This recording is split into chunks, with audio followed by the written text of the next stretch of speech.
shit. The Mid-Engine Eclipse is total. But not just total, it's totally gone. It's burnt to the ground. That's where it's been all this time. Now that probably surprises a lot of you. But please, before you comment anything, before you leave, just watch the entire video. I'm going to try to explain and address absolutely everything. What was the accident? How did it happen? What happened before the accident? What happened to the car? What happened to insurance, to the giveaway? All those things I'm gonna do my best to address. In order to do that, we have to rewind almost 3 months to the end of September. This was about the last time you guys saw the Mid-Engine Eclipse. Finally, after all the freaking issues we had with the car, 4 motors, a couple of times trying to tune it, 2 different turbo setups. Honestly, I kind of forget all the things that we had to go through. After all of that, the car was finally tuned, was finally ripping, making 22 pounds of boost. It felt pretty awesome.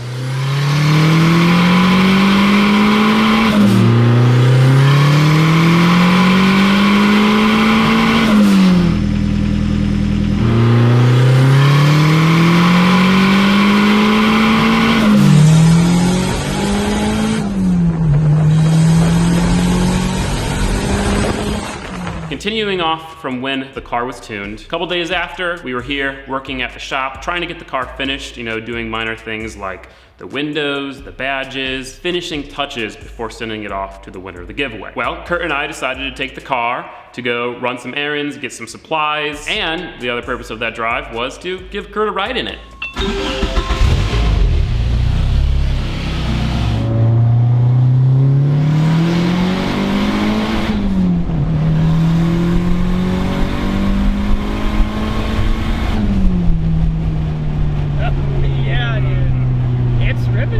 That is when disaster struck. Not after that clip, not even shortly after that clip. About an hour after that last clip, we went to Home Depot here in Athens, down Epps Bridge. Here we are in the Eclipse, just got our bolts, just got our paint, happily drive, do-do-do-do-do, turn right on red right here, and we head down this road. Epps Bridge. We approach this intersection, the intersection outside of Walmart. Now, as Kurt and I approach this intersection, we have a green light. Green, just all green, going straight, green, all good. There are 2 cars in the opposite directions turning lane. So the direction that is coming towards us, their turning lane. So the turning lane that is pretty much cutting out in front of us to go down this road here. 2 cars, one, I think it was a blue car, and one white truck. They have a yellow arrow, a yield, a flashing yellow arrow, yield. They must yield to us here in the Eclipse. Can you possibly see where this is going? Now, as we approach this intersection, homie here in the blue car decides kind of late to go ahead and try to turn out in front of us. So, you know, maybe we're right here, I don't know. Obviously the scale's a little off.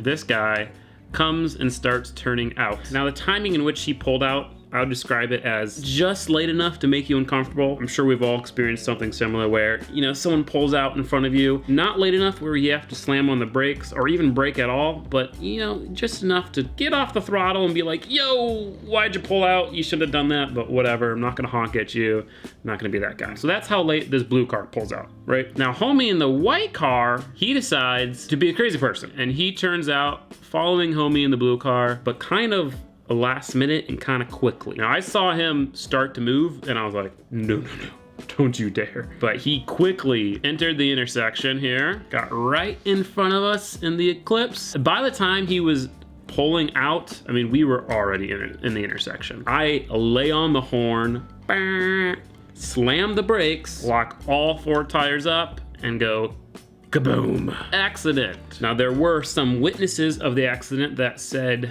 homie in the white vehicle was on his phone. So my theory, he was sitting, waiting to turn left behind guy in the blue car, was on his phone, not paying attention. Out of the corner of his eye, he sees the blue car moving in front of him and thinks, oh crap, you know, it's a green arrow, we gotta get going, let's turn, there's probably somebody behind me gonna honk soon or something. And he comes flying out into the intersection, turning left. But little did he realize, it was actually a yield The guy in front of him, kind of dumb, and there was a Mid-Engine Eclipse hurtling toward him at the speed limit. You know, after I slammed on the brakes, locked all 4 tires up, was laying on the horn. At that point, you know, I should have tried to do something else. I should have tried to steer out of it, maybe tried to dab the brake pedal to get the wheels to not be locked up. But like I said, it happened so fast.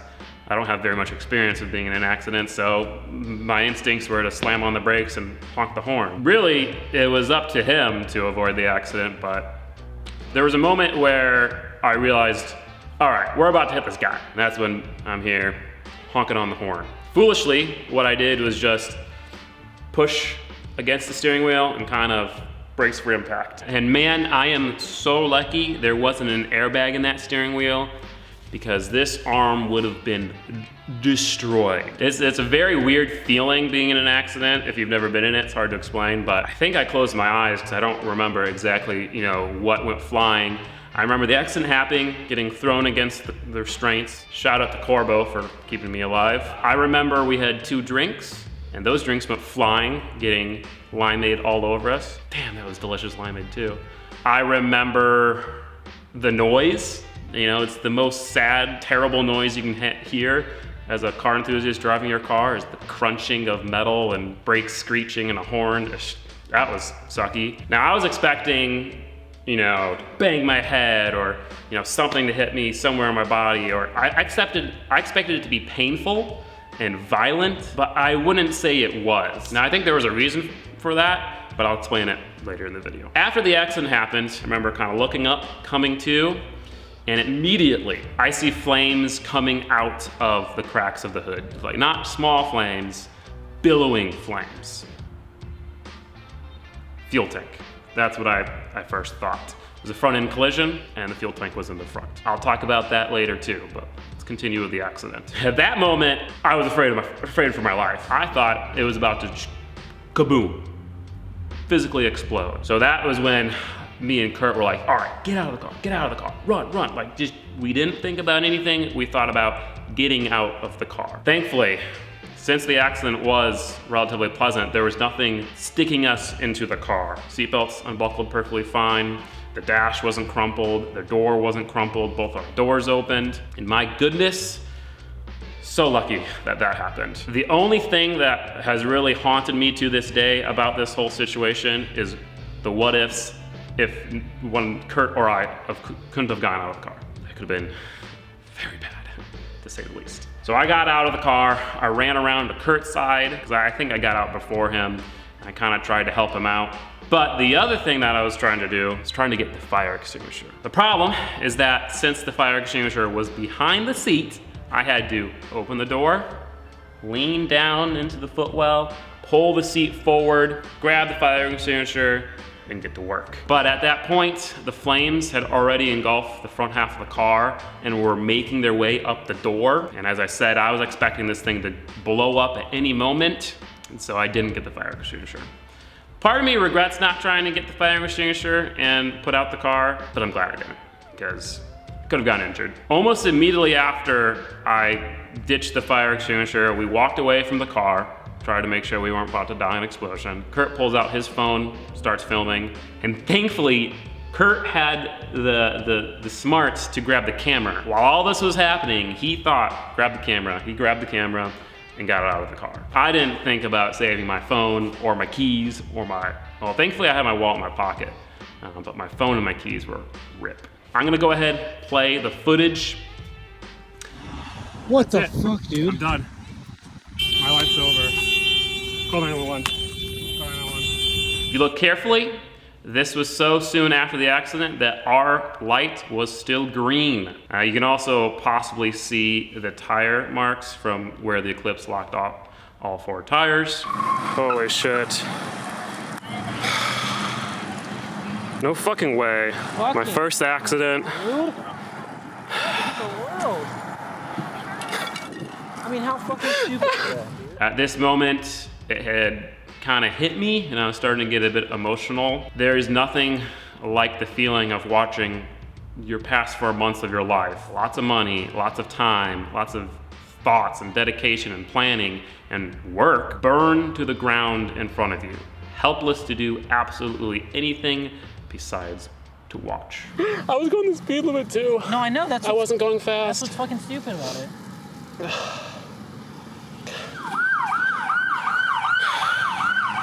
My phone's in there too, damn it. The guy who hit me did come back to the scene. You all right, man? You okay? I'm sorry. It's okay. I really didn't see you. Yeah, no, I mean, I'm sure. He apologized. He was cool. No hard feelings to him. He made a mistake.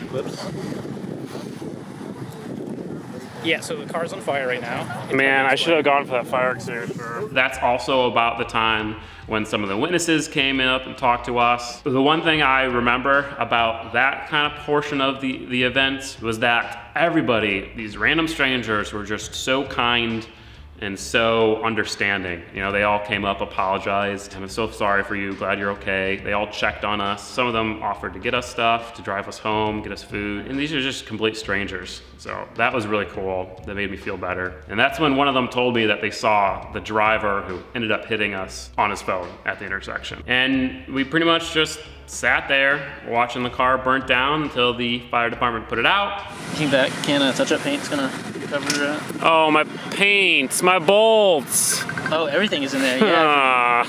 Are there? What did you put those in the back? Behind the seat? Everything's in there. Oh, that I'm was- glad you grabbed the camera. Tow truck came, winched it onto the flatbed.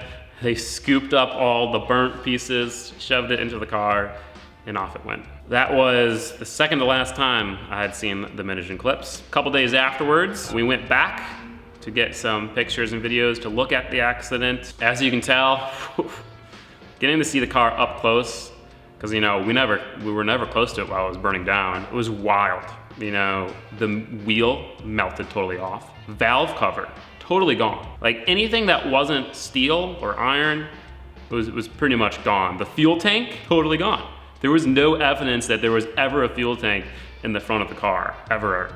Like, wild how hot that thing got. But this got us a closer look at the accident itself, the damage on the car that was just from the accident, not the fire. And it was worse than I thought.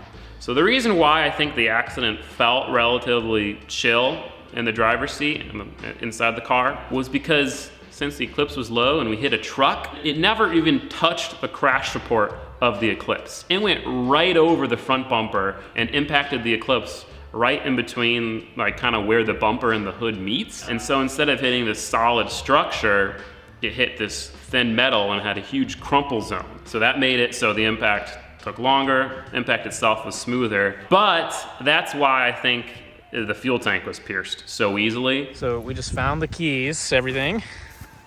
Got the keys back. Isn't that crazy? Some of them are definitely melted.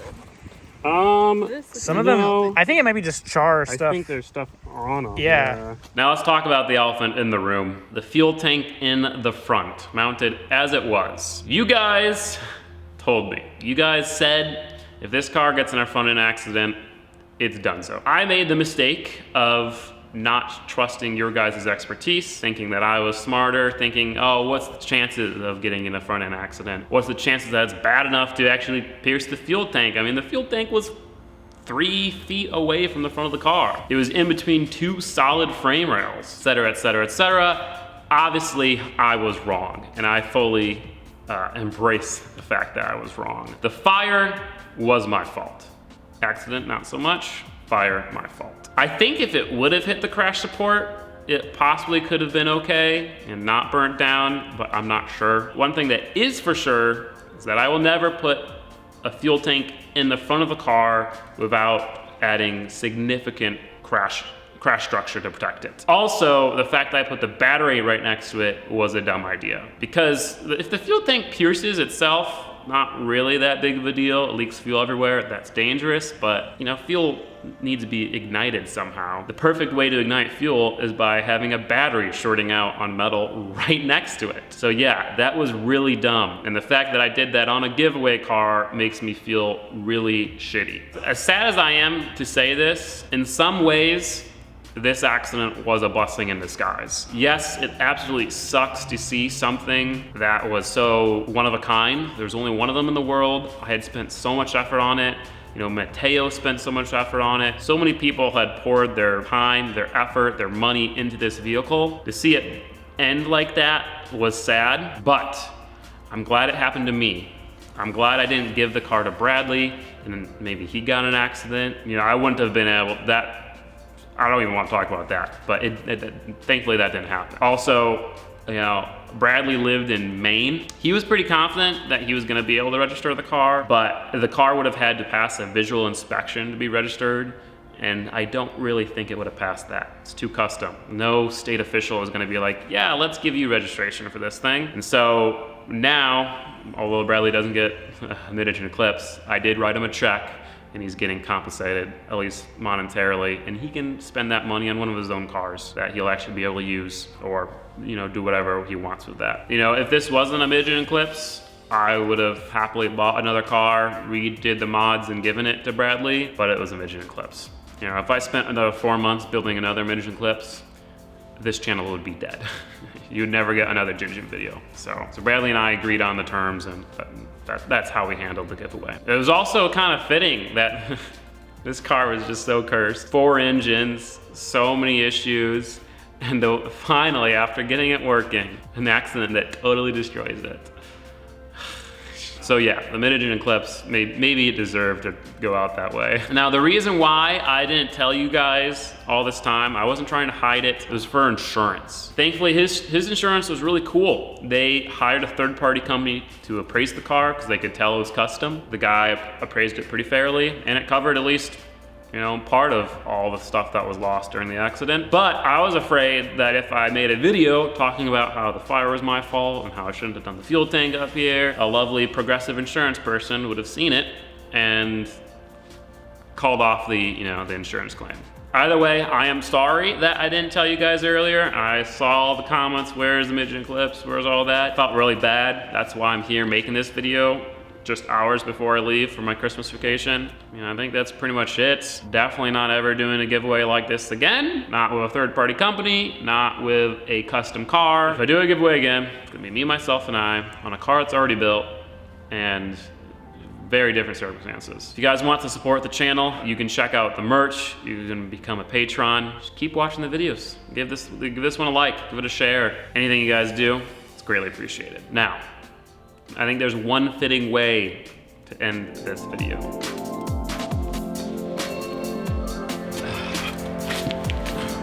This is the old title of the Mid-Engine Eclipse. The only thing I have left from it, besides the keys, I'm gonna keep those, but